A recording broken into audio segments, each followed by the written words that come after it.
काय विचारला होता आहे का बोला लक्षात? हा,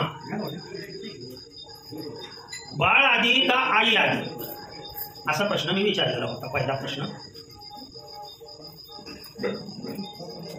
त्यानंतर दुसरा प्रश्न काय विचारला होता आहे का लक्षात? बरं ठीक आहे, चालूया. गुरु आधी का शिष्य आधी.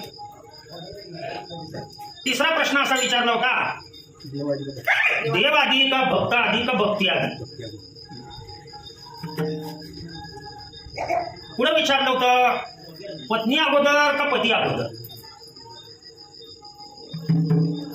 कारण जिच्या आधी सर्व जगत आहे ती आधी मायाशक्ती चिंतन हिच आहे. आणि आपणाला हे चिंतन आपण इच्छा